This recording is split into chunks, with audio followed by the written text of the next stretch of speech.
ഈ മലയാളികൾ ഇത്രമാത്രം സന്തോഷത്തോട് കണ്ട ഒരു സിനിമ ഈ അടുത്ത കാലത്തില്ല. ആ സന്തോഷം എത്ര പറഞ്ഞാലും നമുക്ക് മതിയാവില്ല. ആനയ്ക്ക് ആനയുടെ വലിപ്പം അറിയില്ല എന്ന് പറയുന്ന ഒരാളാണ് ചേട്ടൻ. കാരണം ഇതെല്ലാം എങ്ങനെയാണ് സംഭവിക്കുന്നതെന്ന് അറിയാൻ മേലാതെ ഒന്നും വെച്ചാൽ അങ്ങനെ ഒരാളുടെ മുമ്പിലൊരു അഹങ്കാരമായിട്ട് ഒന്നും പറയാനോ അല്ലെങ്കിൽ ഒരു ജാട കാണിക്കാനോ ഒന്നും ഇന്ന് വരെ ഞാൻ അങ്ങനെ ശ്രമിക്കുന്ന ഒരാളല്ല. ചെയ്യാനായിട്ട് ആഗ്രഹമില്ലാത്ത ആളാണ്. എല്ലാം റെഡി, ലൈറ്റ് ചെയ്ത് റെഡി, അല്ലെങ്കിൽ സംവിധാനം റെഡി എന്ന് പറയുമ്പോൾ പറയുമ്പോഴേക്കും നേരെ അങ്ങോട്ട് നടന്നു പോകുന്നു. പിന്നെ നമ്മൾ കാണുന്നത് ആ മോണിറ്ററോട് കാണുന്ന ഒരു കാര്യം നമുക്ക് ചിന്തിക്കാൻ പറ്റില്ല. ഒരു ചെറിയ പ്രായത്തിൽ ഇവരെല്ലാവരെയും വിഷമിപ്പിച്ചുകൊണ്ട് തിരിച്ചു വരാൻ പറ്റാത്തൊരു കടക്കാരനായിട്ട് ഞാൻ മാറി. ഈ സിനിമയോടുള്ള ഇഷ്ടവും വിടാതെ അതിനോട് ആത്മാർത്ഥമായി നിന്നുകൊണ്ട് മാത്രമാണ് എനിക്ക് രക്ഷപ്പെടാൻ പറ്റിയതെന്നാണ് ഞാൻ വിശ്വസിക്കുന്നത്. എന്നോട് ഇങ്ങനെ പറയുന്നുണ്ട്, എനിക്ക് എന്തോ പ്രശ്നമുണ്ട്, അവിടെ പ്രശ്നമുണ്ട്, ഇവിടെ പ്രശ്നമുണ്ടെന്നൊക്കെ പറഞ്ഞാൽ ഇടയ്ക്ക് നമ്മൾ വർക്ക് നിർത്തിയിട്ട് കൊല്ലത്ത് ടെസ്റ്റ് ചെയ്യാൻ വേണ്ടി വിടുന്നു. അന്ന് ശരിക്കും അദ്ദേഹത്തിന് നല്ല ചേട്ടൻ ആ സമയത്ത് ക്യാൻസറിൻ്റെ ഉണ്ട്. പക്ഷെ അത് ചേട്ടൻ തിരിച്ചറിയണ്ട എന്ന് ചേട്ടൻ മനഃപൂർവ്വം വിചാരിച്ചതായിരിക്കാം. ഈ സിനിമ അഭിനയിക്കണമെന്നുണ്ടാകും.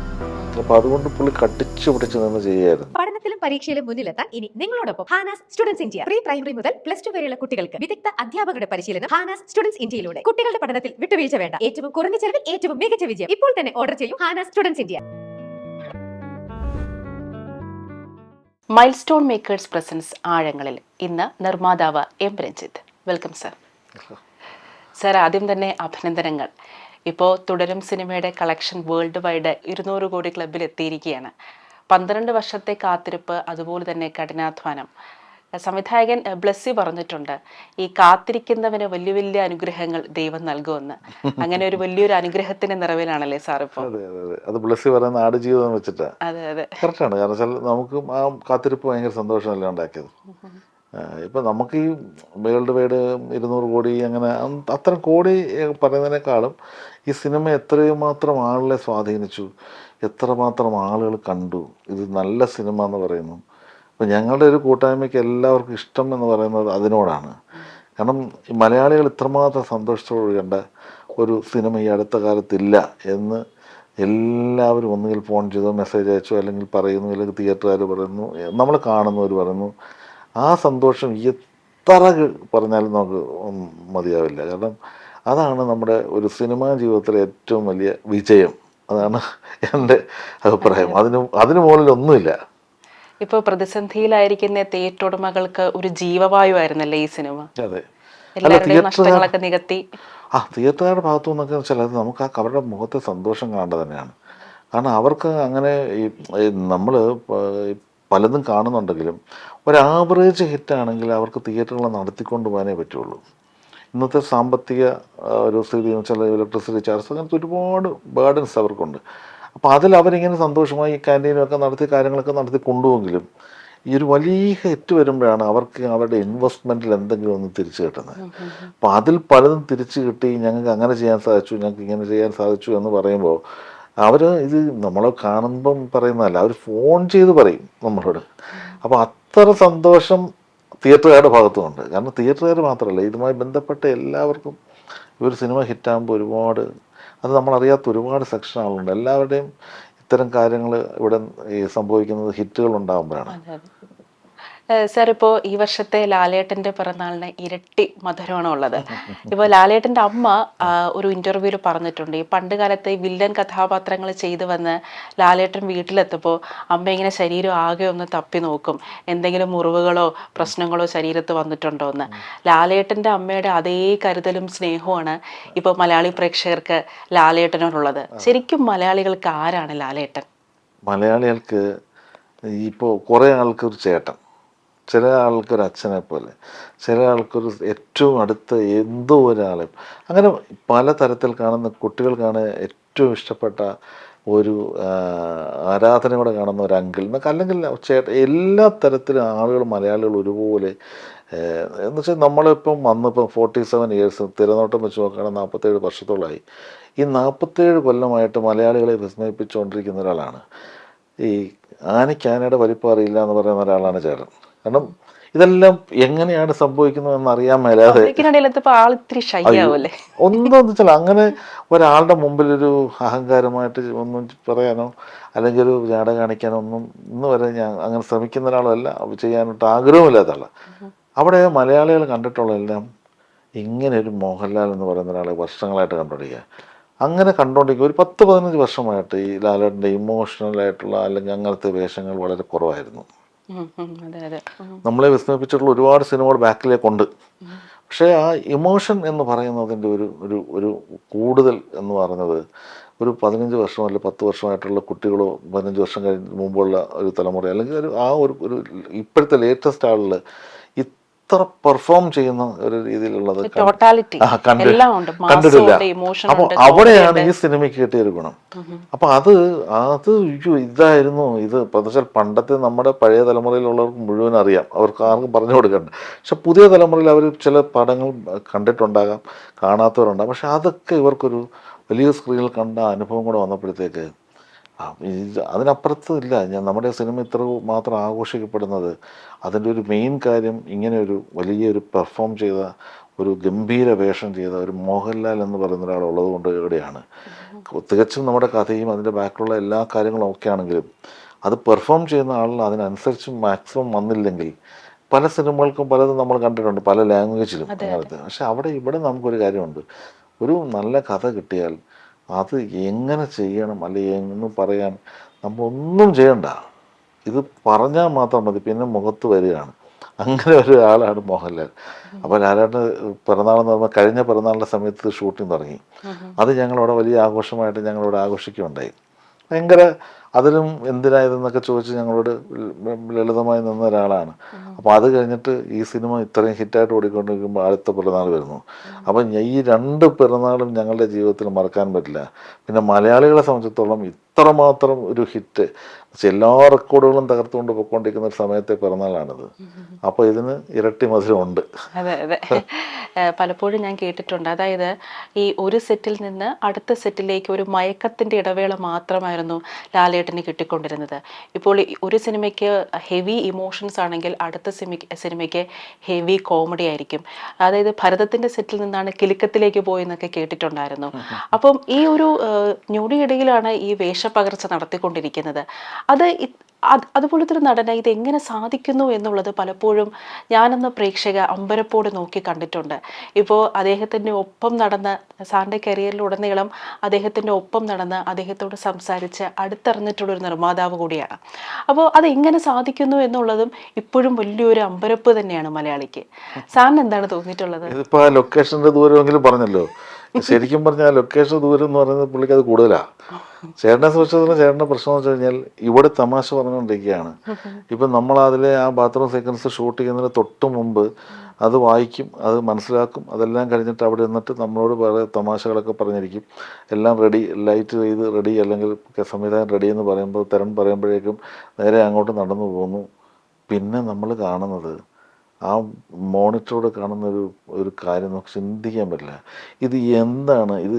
ശരിക്കും അതൊരു ഭയങ്കര ദൈവീകമായ ഒരു കാര്യമാണ് ചേട്ടനൊക്കെ കിട്ടിയിരിക്കുന്നത്. കാരണം പെട്ടെന്നങ്ങ് മാറിയിട്ട് പിന്നെ നമ്മൾ ആ മുഖത്ത് കാണുന്ന മുഴുവൻ വേറൊരു തരത്തിലാണ്.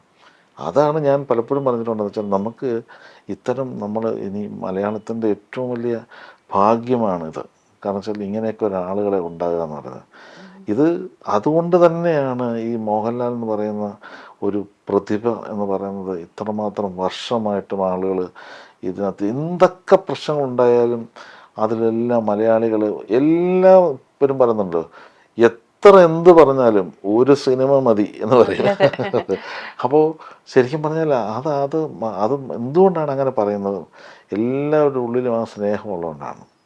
അങ്ങനൊരു സമൂഹം തന്നെയുണ്ട്. ഇപ്പം നമ്മുടെ ഈ സിനിമയ്ക്ക് തന്നെ ജീവിതത്തിൽ എത്രയോ വർഷമായിട്ട് സിനിമ കാണാത്തവരാണ് വന്നുകൊണ്ടിരിക്കുന്നത്. അപ്പോൾ അവരെല്ലാവരും വീടടച്ച് വന്നുകൊണ്ടിരിക്കുകയാണ്. വയസ്സായ അമ്മമ്മമാരും ബാക്കിയുള്ള എത്രയോ പേര്. ഒരു തലമുറകളുടെ മാറ്റം എന്ന് പറയുന്നത് പോലും ബാധിക്കാത്ത ഒരു കാര്യമാണ് മോഹൻലാൽ എന്ന് പറയുന്നത്. നമുക്കിപ്പോൾ നമുക്ക് മാത്രം നമുക്കുള്ള കുറേ സ്വകാര്യമായ മമ്മൂക്ക, ദാസേട്ടൻ, അങ്ങനെ കുറേ ആളുകൾ ഇവിടെ ഉണ്ട്. ഇവരൊക്കെ നമ്മുടെ മനസ്സിൽ ഇങ്ങനെ അങ്ങനെ പതിഞ്ഞ് കിടക്കുകയാണ്. അതൊരു ഒരു മലയാളിയുടെ ഒരു വികാരമാണ്. തലമുറകളുടെ കലാകാരന്മാരാണ് അവർ. തലമുറകളുടെ ഇനിയും ഇത് തുടരും. ഇവർ എത്രയോ നാളത്തേക്ക് ഇനി ഇവരുടെ കയ്യിലുണ്ട്. അപ്പം നമുക്ക് അതൊരു ഭയങ്കര, നമ്മളെ സംബന്ധിച്ചിടത്തോളം നമ്മളതൊരു അഹങ്കാരമായി നമ്മൾ കൊണ്ടുനടക്കണം. അത് മലയാളിക്ക് മാത്രമുള്ളതാണ്. സാർ ഇപ്പോൾ 12 വർഷം ഉണ്ടല്ലോ, അതൊരു വലിയൊരു കാലയളവ് തന്നെയാണ്. ഈ 12 വർഷത്തിനിടയിൽ 6ഓളം സംവിധായകർ മാറ്റിയായിരുന്നു. ഒടുവിലാണ് തരൺമൂർത്തി വന്നിട്ടാണ് ഈ സിനിമയ്ക്കൊരു ഉണർവ് വന്നത്. അപ്പോൾ ഒരുപാട് പുതിയ സംവിധായകർ വന്നുകൊണ്ടിരിക്കുകയാണ്. ഈ സംവിധായകരെല്ലാം വളരെ മികച്ച സിനിമകളും ചെയ്യുന്നുണ്ട്. അപ്പോൾ തരൺമൂർത്തിയുടെ 3ാമത്തെ സിനിമയാണ്. ഈ മറ്റ് സംവിധായകരിൽ നിന്ന്, പ്രത്യേകിച്ച് ന്യൂജൻ സംവിധായകരിൽ മറ്റ് സംവിധായകരിൽ നിന്ന് തരൺമൂർത്തിയിൽ സാറ് കണ്ട ഒരു പ്രത്യേകത എന്താണ്? ഇപ്പോൾ ഇമോഷൻസിനെ അതിനെ കറക്റ്റായിട്ട് പ്ലേസ് ചെയ്യുക എന്നുള്ളത് ഒരു സംഭവം തന്നെയാണ്. അതിനെല്ലാം ഉപരിയായിട്ട് ഒരു സംവിധായകൻ എന്നുള്ള നിലയിൽ, അതായത് മലയാളം സിനിമയ്ക്ക് വലിയ പ്രതീക്ഷയുള്ള സംവിധായകൻ എന്നുള്ള നിലയിൽ തരൺമൂർത്തിയിൽ കണ്ട വലിയൊരു പ്രത്യേകത എന്താണ്? ശരിക്കും ഞാൻ പറയുന്നത്, അതിന് മുമ്പ് തന്നെയുള്ള KR സുനിൽ ഈ കഥയായിട്ട് വരുന്നുണ്ട്. സുനിൽ വന്ന് ഈ കഥ പറയുന്നു, കാര്യങ്ങൾ പറയുന്നു, ലാലേട്ടൻ കേൾക്കുന്നു, എല്ലാം നമ്മൾ ക്ലിയറാണ്. പക്ഷെ ഈ സിനിമയിൽ വേണ്ട ചില കാര്യങ്ങൾ കറക്റ്റാവുന്നില്ല. അത്തരം കാര്യങ്ങൾ കറക്റ്റ് ചെയ്യാൻ വേണ്ടി സുനിൽ തയ്യാറാണ്. പക്ഷെ സുനിലും ഇതേപോലെ ഒരാളുടെ സപ്പോർട്ടോ കാര്യങ്ങളോ ഉണ്ടെങ്കിൽ അതിൽ സന്തോഷമേ ഉള്ളൂ. അങ്ങനെ ഇരിക്കുന്ന കാലഘട്ടം ഞാൻ പല ഇൻ്റർവ്യൂസിലും പറഞ്ഞിട്ടുണ്ട്. തരൻ്റെ അത് പറയാതെ അതിലേക്ക് പോകാൻ പറ്റില്ല. കാരണം തരൻ്റെ കാര്യം എന്ന് വെച്ചാൽ, തരനൊരു 2 സിനിമകൾ തരൻ്റെ ഞാൻ കണ്ടതാണ്. അപ്പോൾ അതിൽ ഈ പിന്നെ ഓപ്പറേഷൻ ജാവ എന്ന് പറയുന്നത് അതൊരു വേറൊരു തരം സിനിമ. അന്നും അതിനൊരു പുതുമയുണ്ട്. കാരണം ആ പ്രമേയം പുതുമയുള്ളതാണ്. അതിനുശേഷം ഒരു നെക്സ്റ്റ് സിനിമ എന്ന് പറയുന്നത് സൗദി വെള്ളക്ക എന്ന് പറയുന്ന സിനിമ ഒരു വളരെ ചെറിയൊരു കഥയിൽ, അത് ആരും പരീക്ഷിക്കാൻ തയ്യാറാകാത്ത ഒരു വലിയ റിസ്ക്കുള്ള സിനിമയാണ്. ആ സിനിമ കണ്ട് നമ്മൾക്ക് വിഷമം ഉണ്ടാകുന്നു. നമ്മുടെ തൊട്ടപ്പുറത്തെ വീട്ടിലെ നടക്കുന്ന ഒരു കഥ പോലെ തോന്നിപ്പിക്കുന്നു. അവരൊക്കെ നന്നായി പെർഫോം ചെയ്യുന്നു. വളരെ നമ്മൾ കണ്ടിട്ടില്ലാത്ത ആളുകൾ ചെയ്യുന്നു. ഇതെല്ലാം ചെയ്യിക്കണമെങ്കിൽ ഒരാൾ ശരിക്കും ഉണ്ടെന്ന് നമുക്കറിയാം. അപ്പം ഇത് എഴുതിയിരിക്കുന്നത് ആരാണ്? ഇത് സംവിധാനം ചെയ്തിരിക്കുന്നതല്ല. ഇതിനല്ലാതെ വേറൊരാൾ എന്തായാലും ഈ സിനിമയുടെ കോൺട്രിബ്യൂഷൻ ഉണ്ടാകത്തില്ലല്ലോ. അപ്പം ഞാൻ തരുന്നില്ല ആ ഒരു ക്വാളിറ്റി അപ്പം തന്നെ എനിക്ക് മനസ്സിലായി. ഇത് ഒരു 100% ഒരു പ്യുവർ ഒരു സിനിമ ചെയ്യാൻ വേണ്ടി മാത്രം ജീവിതം ഒഴിഞ്ഞു വെച്ച ഒരാളാണ് എന്ന് നമുക്ക് തോന്നുമ്പോഴാണല്ലോ നമുക്ക് ആ ആളോട് ഇഷ്ടം തോന്നുന്നത്. അങ്ങനെയാണ് തരൻ്റെ അടുത്ത് കഥ പറയുകയും നമ്മളൊക്കെ ഈ കാണുന്ന ഈ ഒരു അവസ്ഥയിലേക്ക് മാറ്റങ്ങൾ ഉണ്ടാകുന്നു. പ്രിയദർശനൊക്കെ വന്നിട്ടുണ്ടായിരുന്നോ? ഞാൻ എന്താ ഉണ്ടാകുന്ന വെച്ചാൽ ഈ പേരുകൾ പറയാത്തത്, ഞാൻ എൻ്റെ ഭാഗം ആരുടെയും പേര് പറഞ്ഞില്ല. വളരെ നല്ല സുഹൃത്തുക്കളായിട്ടുള്ള എല്ലാവരുമാണ് പലരും പല ഭാഗങ്ങളിലും വന്നു പോയത്. അപ്പോൾ അവരാരും മോശക്കാരൊന്നുമല്ല, എല്ലാവരും നല്ല ആളാണ്. പല പല കാരണങ്ങൾ കൊണ്ടാണ് അത് നടക്കുക. അതല്ല ഞങ്ങൾ തമ്മിൽ ആരും അഭിപ്രായ വ്യത്യാസം ആരും തമ്മിൽ ഇപ്പോഴും ഇല്ല. പക്ഷേ ഇതിനകത്തൊക്കെ എല്ലാം ചിലർക്ക് ചില കാര്യങ്ങളൊക്കെ ആവുന്നില്ല, ചില എഴുതി വരുമ്പോൾ അങ്ങനെ പല പല പ്രശ്നങ്ങളുണ്ടാകും. പക്ഷേ ഇമോഷൻ എന്ന് പറഞ്ഞൊരു സാധനം ഈ സിനിമ ഇന്ന് സംസാരിക്കുന്നതിൽ ഏറ്റവും കൂടുതൽ ആ ഇമോഷനെ കുറിച്ചാണ്. അത് എല്ലാവരും അതിൻ്റെ എൻഡായാലും അല്ലെങ്കിൽ അതിൻ്റെ പല പല സീക്വൻസ് ആയാലും അത് ഇതിൽ നിന്ന് കട്ടാക്കിക്കൊണ്ട് ഈ കഥയില്ല. പിന്നെ ഇത് ചെയ്യാൻ പോകുന്നവരാണ് മോഹൻലാൽ എന്ന് പറഞ്ഞ ആളാണ്. ലാലേട്ടനെ ഒരാൾ ചെയ്യുമ്പോൾ അതിന് എന്തുമാത്രം സാധ്യതയുണ്ട്. അപ്പം ഇത് രണ്ടിലും ഒരു വിശ്വാസം കൂടുതലായിരുന്നു. അപ്പം അതനുസരിച്ചാണ് നമ്മൾ ഈ പെർഫോം ചെയ്യിക്കുന്നതിലൊക്കെ. അപ്പം അത് തരുൺ അതിനകത്ത് ഭയങ്കരമായിട്ടുള്ള ഒരു കൈയുണ്ട്. കാരണം വെച്ചാൽ ഈ ആക്ച്വലി ഞാൻ പറയാതെ നിങ്ങൾക്കറിയാം, കഥകളിയൊക്കെ പഠിച്ചിട്ടുള്ള ആളാണ്. അപ്പോൾ 10-12 വർഷം കഥകളി ജീവിതത്തെ ഒരുപാട് പുരസ്കാരങ്ങളൊക്കെ വാങ്ങിച്ചിട്ടുള്ള ആളാണ്. ആക്ടേഴ്സിനെ കൊണ്ട് എങ്ങനെ പെർഫോം ചെയ്യിപ്പിക്കണം, എങ്ങനെ വേണമെന്നറിയാം, എത്ര വേണമെന്നറിയാം. സാർ ഇപ്പോൾ ഈ സിനിമയുടെ മുന്നേ ആയിട്ടായിരുന്നു എമ്പുരാൻ വന്നത്. വലിയ പ്രൊമോഷൻസ് ഒക്കെ ഉണ്ടായിരുന്നു, ഒരുപാട് ഹൈപ്പുള്ളൊരു സിനിമയായിരുന്നു. പക്ഷെ ആ സിനിമയ്ക്ക് ഒരു മിക്സഡ് റിയാക്ഷനാണ് പ്രേക്ഷകരിൽ നിന്ന് കിട്ടിയത്. ആ സിനിമയ്ക്ക് പ്രേക്ഷകരിൽ നിന്ന് കിട്ടിയ ഒരു റിയാക്ഷൻ ഉണ്ടല്ലോ, അത് ഏതെങ്കിലും രീതിയിൽ ഒരു നിർമ്മാതാവ് എന്നുള്ള നിലയിൽ അല്പം ആശങ്ക ഉണ്ടാക്കിയിട്ടുണ്ടായിരുന്നോ? എനിക്കങ്ങനെ ഞങ്ങൾക്ക് ആർക്കും ഉണ്ടായില്ല. എന്നറിയാമോ, എനിക്ക് തീർച്ചയായിട്ടും ഇതിൻ്റെ നമ്മുടെ സാങ്കേതിക വിധത്തിൽ ലാലേട്ടൻ ഉൾപ്പെടെ ആൻ്റണി എല്ലാവർക്കും ഈ സിനിമയെക്കുറിച്ച് ഞങ്ങൾക്ക് എല്ലാവർക്കും അറിയാമായിരുന്നു. പിന്നെ അമിത പ്രതീക്ഷയൊന്നും നമ്മൾ കാണിക്കുന്നില്ല എന്നുള്ളൂ. പക്ഷേ ഈ ഒരു സാധാരണയിൽ കവിഞ്ഞ ആളുകൾ ഇഷ്ടപ്പെടുന്ന ഒരു സിനിമ ഇത് മാറുമെന്നുള്ളത് അതുകൊണ്ട് എല്ലാവരും ഇതിൻ്റെ കാര്യങ്ങൾ നമ്മൾ തമ്മിൽ ഡിസ്കസ് ചെയ്യാൻ ചോദിച്ചുകൊണ്ടിരുന്നു. അപ്പോഴൊക്കെ നമ്മൾ ഇങ്ങനത്തെ വിവാദങ്ങളുണ്ടാകുന്നുണ്ട്, പ്രശ്നങ്ങളുണ്ടാകുന്നുണ്ട്, ഹൈപ്പ് ഉണ്ടാകുന്നുണ്ട്. അപ്പോഴൊക്കെ ഞങ്ങൾ പറഞ്ഞിരുന്നത് എന്താണ്, ഞങ്ങളൊരു പാവം ചെറിയ സിനിമ. അതെ അതെ, ഒരിടത്തും പറഞ്ഞിട്ടില്ല. തരുൺ പ്രത്യേകിച്ച് പറഞ്ഞത് അങ്ങനെ നിങ്ങൾ പ്രതീക്ഷിക്കുന്ന ഒന്നും ഇതിലില്ല ഇത് അങ്ങനെ ആരും പ്രതീക്ഷിക്കരുത് എന്നൊക്കെയല്ലേ. അതുകൊണ്ടാണ് തരുൺ ഇറങ്ങി വന്നപ്പോ എല്ലാരും ചോദിച്ചു ഇതാണോ ചെറിയ സിനിമ എന്ന്. അപ്പോൾ അങ്ങനെ നമ്മൾ പറഞ്ഞിട്ട് മാത്രമേ അതിനകത്തുള്ളൂ. ഞങ്ങളല്ലാതെ ഒന്നും പറഞ്ഞില്ല. പറയാതിരുന്നതെന്ന് വെച്ച് കഴിഞ്ഞാൽ ഈ പറയുന്നത് തന്നെ അതിൻ്റെ ടോൺ ശരിയാകാതിരുന്നാൽ പോലും അത് ഒരു തെറ്റായി തോന്നാം. അതിലും ഭേദം നമ്മൾ അങ്ങനത്തെ അവകാശവാദങ്ങൾ ഇതിന് പറയണ്ട. ആരും അതുകൊണ്ട് ഒരക്ഷരം പറഞ്ഞില്ല. ഒരു ആർട്ടിസ്റ്റും വന്ന് പറഞ്ഞിട്ടില്ല, സംവിധായകൻ വന്ന് പറഞ്ഞില്ല, ഞാൻ പറഞ്ഞിട്ടില്ല, ഒരാളും പറയാതിരുന്നതുകൊണ്ട് ഈ സിനിമ അത്ര വലിയ ഒരു സംഭവമല്ല. എന്നാലും ആൾക്ക് എന്തോ ഒരു സിനിമ ഇത് കൊള്ളാമായിരിക്കും, ശോഭന മോഹൻലാൽ വരുന്നു അല്ലെങ്കിൽ ഇങ്ങനെ വരുന്നു എന്നൊക്കെ പറഞ്ഞൊരു പ്രതീക്ഷ മാത്രം കൊടുത്ത് പാട്ടുകളൊക്കെ നല്ല പാട്ടുകളൊക്കെ ഒന്ന് മാത്രം കാണിച്ച് അങ്ങനെ മാത്രം നിർത്തിയിരിക്കുകയായിരുന്നു. പക്ഷെ ആ സിനിമ കണ്ട ആദ്യത്തെ ദിവസം ഫസ്റ്റ് ഡേയിൽ നമ്മളിതിന് ഫാൻ ഷോ അങ്ങനെ ഒന്നുമില്ലായിരുന്നല്ലോ. ആ ഫസ്റ്റ് ഡേ കണ്ടിട്ട് ഇറങ്ങിയിട്ടുള്ള ആ പ്രേക്ഷകൻ്റെ വികാരം നമ്മൾ മറക്കാൻ പറ്റില്ല. കാരണം അത് ഒരിക്കലും പ്രതീക്ഷിച്ചു വന്നവരല്ല അവർ. അവർ വിചാരിച്ചതിനപ്പുറത്തെ ഒരു സിനിമയായിട്ട് മാറിയതിൻ്റെ ഒരു മുഖത്ത് ഒരു സന്തോഷമുണ്ട്. അപ്പം തന്നെ ഞങ്ങൾ അങ്ങോട്ടും ഇങ്ങോട്ടും വിളിച്ചു പറഞ്ഞു രക്ഷപ്പെട്ടു. അല്ലാതെ നമുക്കതിന് മുമ്പ് ഒരു അവകാശവാദം പറയാൻ പറ്റില്ലല്ലോ. ഇപ്പോൾ പണ്ട് കാലത്തൊക്കെ ഇപ്പോൾ സാറിന്റെ നിർമ്മാണം തുടങ്ങിയ സമയത്തൊക്കെ കോഴിക്കോടനൊക്കെ ആയിരുന്നു സിനിമയെ ക്രിട്ടിസൈസ് ചെയ്തുകൊണ്ടിരുന്നത്. അദ്ദേഹത്തിന്റെ ക്രിട്ടിസിസത്തിന് വേണ്ടി എല്ലാവരും ഇങ്ങനെ കാത്തുകെട്ടിയിരിക്കുമായിരുന്നു. പക്ഷെ ഇപ്പോ സോഷ്യൽ മീഡിയയിലെ ക്രിട്ടിസിസം അതല്പം ക്രൂരമായി പോകുന്നുണ്ടെന്ന് സാറിന് തോന്നിയിട്ടുണ്ടോ?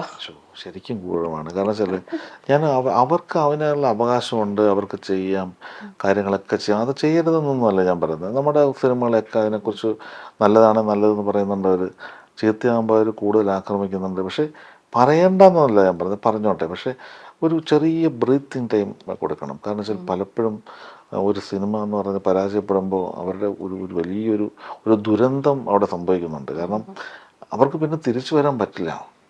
പിന്നെ ഇതിന് പണ്ടത്തെ പോലെ ഈ ബിസിനസ് കാര്യങ്ങളെല്ലാം ഇതൊക്കെ ഡിപ്പെൻഡ് ചെയ്ത് ബാധിക്കും. അപ്പോൾ ഒരു ചെറിയ ടൈം കൊടുത്താൽ അതിൽ കുറച്ച് പേര് രക്ഷപ്പെടും. അതുകൊണ്ട് ഇത് ഞാൻ പറയുന്നത് എല്ലാവരും ചെയ്യണ്ട, അത് ചെയ്യുന്നത് ശരിയല്ല, അല്ലെങ്കിൽ ചെയ്യരുത് എന്ന് ഞാൻ പറയുന്നില്ല. നമ്മൾ മോശം ഉണ്ടാകാതിരിക്കാൻ അവർ പറയുന്നത് കൊണ്ട് അതും കുഴപ്പമില്ല. പക്ഷെ എങ്കിലും ഒരു ടൈം കൊടുക്കണം. അതൊരു മാനസിക പരിഗണന അത്രേ ഉള്ളൂ, അത് കൊടുക്കണം, അത്രേ ഉള്ളൂ. ഈ സിനിമ കഴിഞ്ഞതിന് ശേഷം എല്ലാവരും ഉർവശി മാമിന്റെ അടുത്ത് ഓടി ചെന്ന് ഇനി എപ്പോഴാ ഉർവശി മാമും മോഹൻലാലും തമ്മിലുള്ള ലാലേട്ടനും തമ്മിലുള്ള ജോഡി ഇനി എപ്പോഴാ വരിക എന്നുള്ളതായിരുന്നു. ഉർവശി മാമാണ് പെട്ടുപോയത് ശരിക്കും. ഉർവശിയൊക്കെ എന്തൊരു കഴിവുള്ള ആക്ട്രസ് ആണ്. നമ്മള് ഇവരെല്ലാം പഴയ ഈ ആളുകളെല്ലാം എന്തൊരു ആക്ടിങ് ടാലന്റ് ഉള്ളതാണ്. അതല്ല, അവർക്ക് അത്രയും അനുഭവങ്ങളും ഉണ്ട്, ഒബ്സർവേഷനും ഉണ്ട്. പെർഫോമൻസിൽ കാണുന്നു. ഇപ്പോഴും നമ്മൾ ഇത്രയും വർഷമായിട്ടും അവര് ഇപ്പോഴും സംസാരിക്കുന്നില്ല അവരെ കുറിച്ച്. നമ്മൾ അതിനിടയിൽ എത്രയോ നായകന്മാർ വന്നു പോയിട്ടുണ്ട്, നമ്മൾ സംസാരിക്കുന്നില്ല.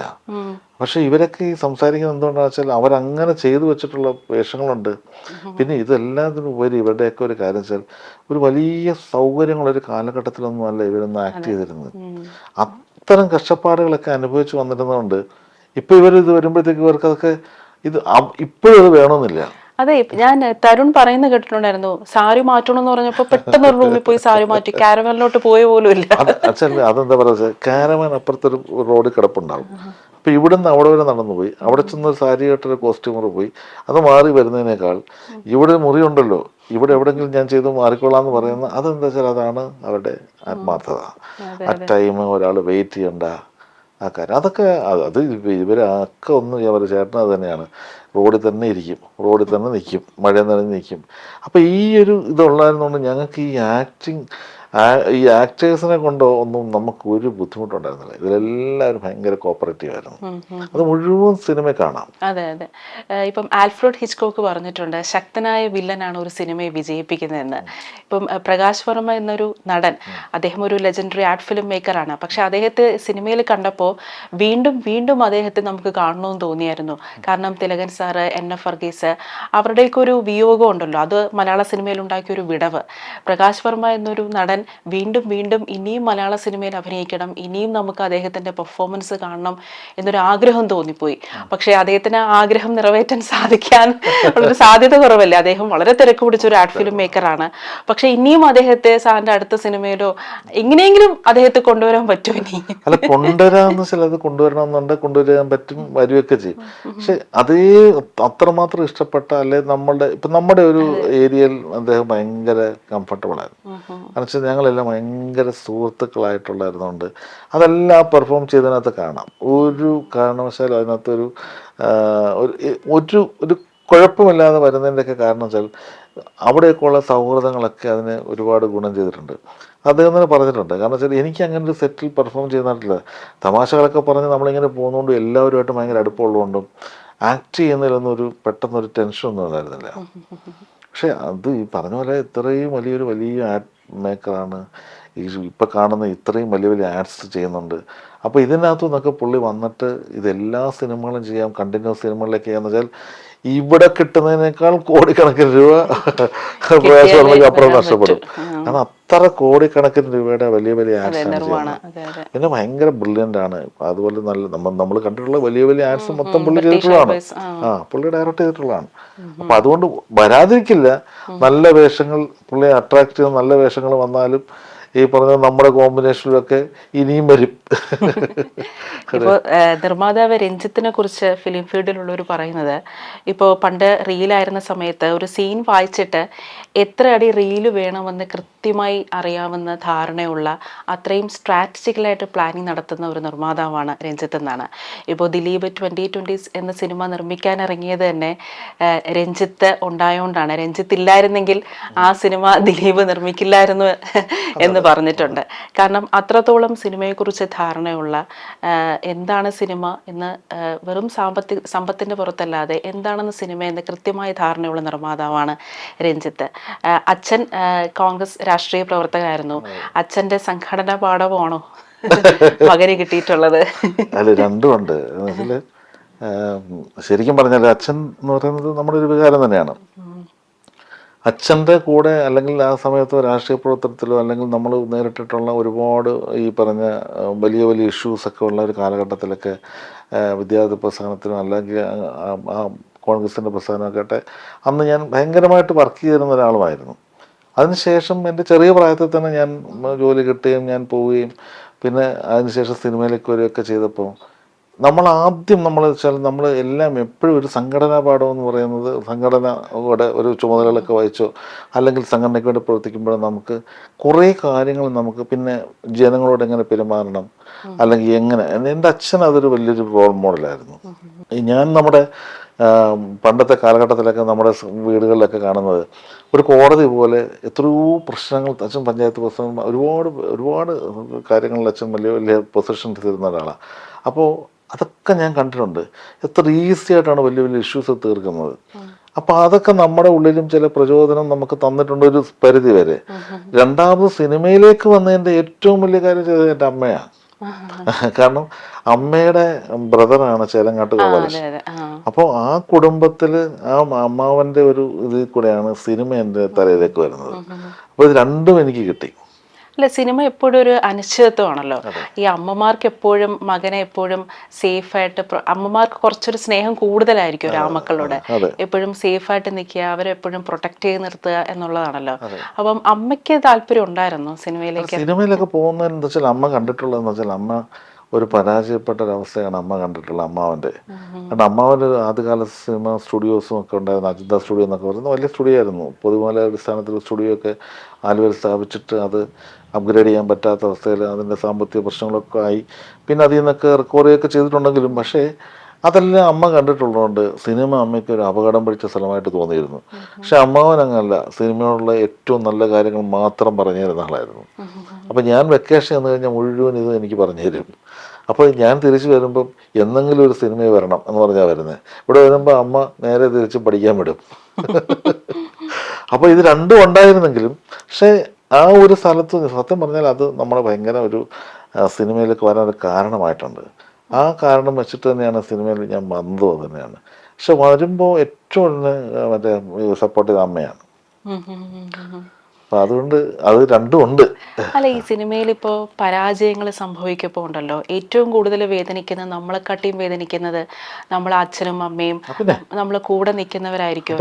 അപ്പം ആ സമയത്തൊക്കെ എങ്ങനെയായിരുന്നു? കാരണം പരാജയങ്ങൾ സംഭവിക്കുമ്പോഴാണ് നമ്മളെ കൂടുതൽ ചേർത്ത് പിടിക്കേണ്ടതും നമ്മളെ കൂടുതൽ സ്നേഹിക്കേണ്ടതെന്ന് കേട്ടിട്ടുണ്ട്. അപ്പോൾ ആ സമയത്തൊക്കെ സാറ് എങ്ങനെയായിരുന്നു? അച്ഛനും അമ്മയൊക്കെ സിനിമയിൽ നിന്ന് മാറണം അങ്ങനെയൊക്കെ പറഞ്ഞിട്ടുണ്ടായിരുന്നു. ഈ അമ്മാവനൊക്കെ എങ്ങനെയൊക്കെ ആയിരുന്നു? അല്ല, അങ്ങനല്ല. ആദ്യത്തെ സിനിമ വലിയ ഹിറ്റായിരുന്നു, രണ്ടാമത്തെ സിനിമ അത്യാവശ്യം വലിയ ഹിറ്റ്, നല്ല ഹിറ്റായിരുന്നു. മൂന്നാമത്തെ സിനിമ എത്തിയപ്പോഴത്തേക്ക് നമ്മൾ പരാജയത്തിൻ്റെ രുചി അറിഞ്ഞു. അടുത്തത് ഡിസ്ട്രിബ്യൂഷനിൽ വന്ന് ഒരു സിനിമ എടുത്തു, അതും ഏകദേശം പ്രൊഡക്ഷൻ പോലെ തന്നെയായിരുന്നു. ഇങ്ങനെ അങ്ങോട്ട് വന്ന് കണ്ടിന്യൂസ് ആകുമ്പോൾ ചെറിയ പ്രായത്തിൽ തന്നെ നമ്മൾ വലിയ പരാജയം ഏറ്റുവാങ്ങിക്കഴിഞ്ഞു. പിന്നെ ഇതിൽ നിന്ന് എൻ്റെ ഒരു ലൈഫിൽ അത് തിരിച്ചു വരാൻ പോലും പറ്റാത്തൊരവസ്ഥയിലേക്ക് നമ്മളായ അവസ്ഥ.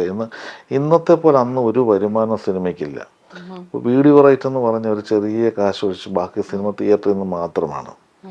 അപ്പോൾ സിനിമ പരാജയപ്പെട്ടാൽ മുഴുവൻ പ്രശ്നത്തിലാവും.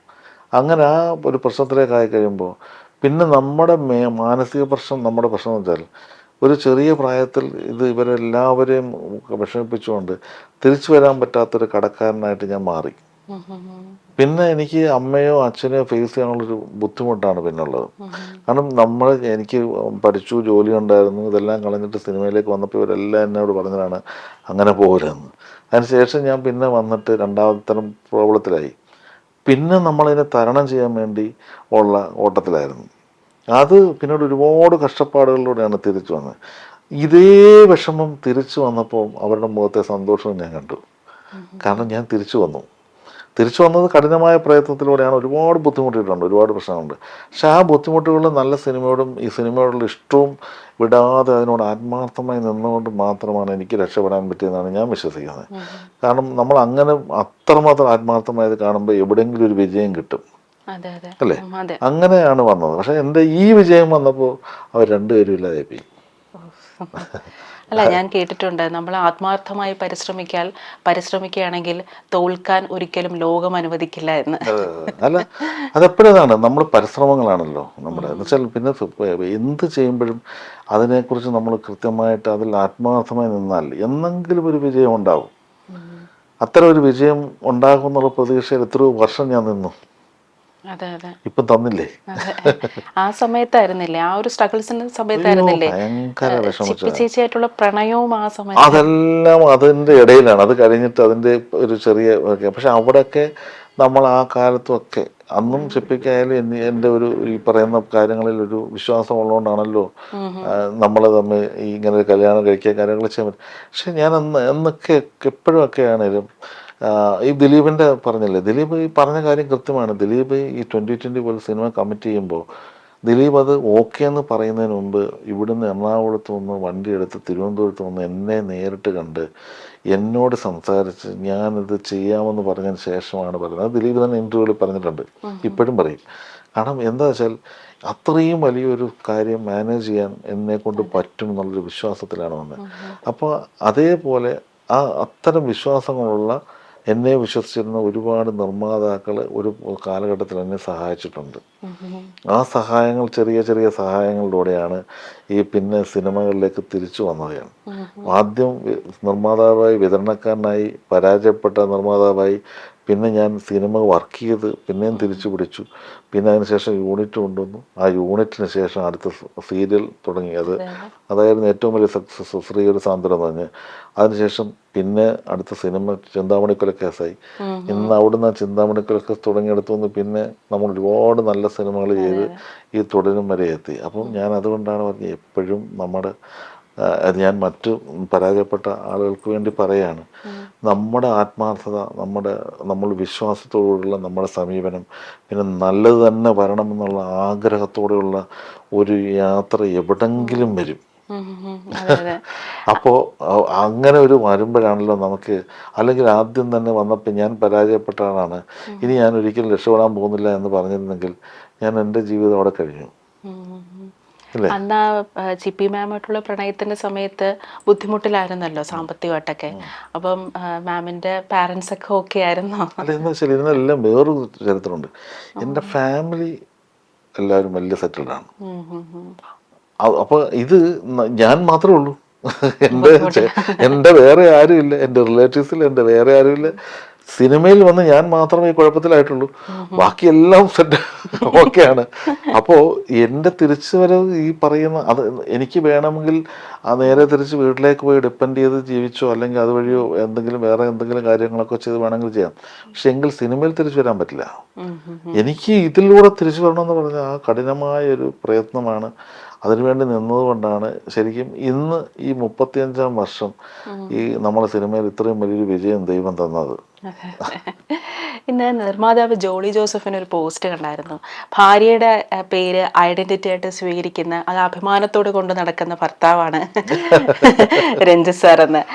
ചിപ്പി രഞ്ജിത്ത് എന്നുള്ള ആ പേര് അതൊരു ഐഡന്റിറ്റിയാണ് സാറിന്റെ. അതെന്താണ് അങ്ങനെ ചെയ്യാൻ കാരണം? അങ്ങനെ സുരേഷ് കുമാർ മേനക സുരേഷ് കുമാർ എന്നാണ് അറിയപ്പെടുന്നത്. എന്നെ പറയുമ്പോഴും പറയും അത് രഞ്ജിത്ത്, ഏത് ചിപ്പി രഞ്ജിത്ത് എന്ന് പറയും.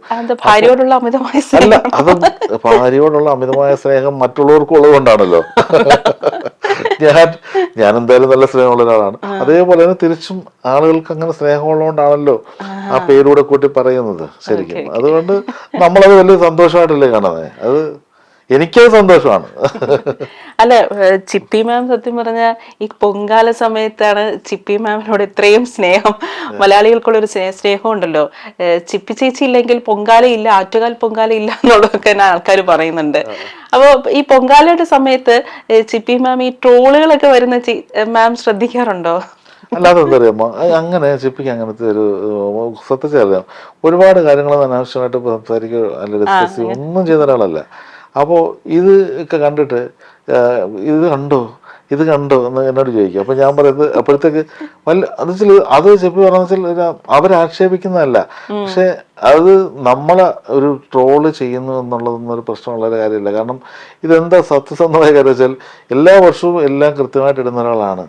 ഈ മാധ്യമങ്ങൾ അല്ലെങ്കിൽ ഈ മറ്റേ നമ്മുടെ നവമാധ്യമങ്ങളൊക്കെ അങ്ങനെ ചെയ്യുമ്പോഴും അതിലൊന്നും ഒരു വിഷമവുമില്ല, ഒരു പ്രശ്നമില്ലാത്ത ഒരാളാണ്. പിന്നെ ആരോടും അങ്ങനെ ഒന്നിനും ഒരാളോട് ഒരു പരിഭവം ഇല്ല, ഒരു പ്രശ്നം ഉണ്ടാക്കുന്ന ഒരാളല്ല. അപ്പൊ അതുകൊണ്ട് കഴിഞ്ഞ ദിവസം ആദ്യമായിട്ട് ഞാൻ പറയുന്നത് കേട്ടു. കാരണം വെച്ചാൽ ഇതെല്ലാം കത്തിച്ചുകൊണ്ടിരിക്കുന്നു, കൊതുമ്പൊക്കെ വെച്ച് കത്തിച്ചു ആ പുകയൊക്കെ വെച്ച് കറക്റ്റ് സമയത്ത് കത്തിച്ചുകൊണ്ടിരിക്കുമ്പോൾ ആറ്റുകാൽ പൊങ്കാലയുടെ ചരിത്രം പറയുമെന്ന് ചോദിച്ചു. ഒരു ഓൺലൈൻ മീഡിയ ചേച്ചി ആറ്റുകാൽ പൊങ്കാലയുടെ ചരിത്രം എന്ന് പറയാം. അപ്പൊ മാത്രം പറഞ്ഞു അത് ഇത് രാവിലെ മുതൽ പറഞ്ഞോണ്ടിരിക്കല്ലായിരുന്നു. രാവിലെ മുതൽ ടി വിയിൽ കേട്ടിരിക്കുകയല്ലേ, എന്നോട് ചോദിക്കുന്നത്? അതാണ് ആകെ അങ്ങനെ ഒരു കാര്യം പറഞ്ഞിട്ടുള്ളത്. അത് ഞാൻ പറഞ്ഞു അത് ദേഷ്യമല്ല, അത് വെറുതെ ഉള്ള ചോദ്യമാന്ന് പറഞ്ഞതാ. സർ, മണിയമ്പിള്ള രാജു അദ്ദേഹം ഒരു ക്യാൻസർ സർവൈവറാണ്. അപ്പൊ ഈ സിനിമയിൽ അഭിനയിച്ചപ്പോൾ അദ്ദേഹത്തിന്റെ രൂപം കണ്ടപ്പോൾ തന്നെ നമുക്ക് എല്ലാവർക്കും ഭയങ്കരമായിട്ട് വേദന തോന്നി. സാറിന്റെ അടുത്ത സുഹൃത്താണ്. ബ്ലാക്ക് ബട്ടർഫ്ലൈ എന്ന സാറ് സംവിധാനം ചെയ്ത സിനിമയുടെ പ്രൊഡ്യൂസറാണ്. അപ്പൊ ആ സിനിമയിൽ അഭിനയിക്കുന്ന സമയത്ത് അദ്ദേഹം ഓക്കെ ആയിരുന്നു? അദ്ദേഹത്തിന് ഏതെങ്കിലും രീതിയിലുള്ള ശാരീരിക ബുദ്ധിമുട്ടുകളൊക്കെ ഉണ്ടായിരുന്നോ? ശരിക്കും അതിൽ വരുമ്പോൾ ക്യാൻസർ ആണെന്നൊന്നും തിരിച്ചറിഞ്ഞിട്ടില്ല. പക്ഷേ ഈ ക്യാൻസറിന്റെ ഹൈയിൽ നിൽക്കുകയായിരുന്നു. അപ്പം ഭക്ഷണം കഴിക്കാൻ പറ്റുന്നില്ല, ഒരുപാട് ബുദ്ധിമുട്ട്, ഒരുപാട് പ്രശ്നങ്ങൾ. പക്ഷെ ഈ സിനിമയുടെ പ്രശ്നം എന്ന് വെച്ചാൽ രാത്രി നിൽക്കണം, മഴ നനയണം, ഒരുപാട് മഴയത്തും കാര്യങ്ങളും നൈറ്റും ഒക്കെ ഷൂട്ട് ചെയ്യണം. അപ്പോഴൊക്കെ ഈ എന്നോടിങ്ങനെ പറയുന്നുണ്ട് എനിക്കെന്തോ പ്രശ്നമുണ്ട്, അവിടെ പ്രശ്നമുണ്ട്, ഇവിടെ പ്രശ്നമുണ്ടെന്നൊക്കെ പറഞ്ഞാൽ ഇടയ്ക്ക് നമ്മൾ വർക്ക് നിർത്തിയിട്ട് കൊല്ലത്ത് ടെസ്റ്റ് ചെയ്യാൻ വേണ്ടി വിടുന്നു, പിന്നെ തിരിച്ചു വരുന്നു, അപ്പോൾ കുഴപ്പമില്ലെന്ന് പറയുന്നു.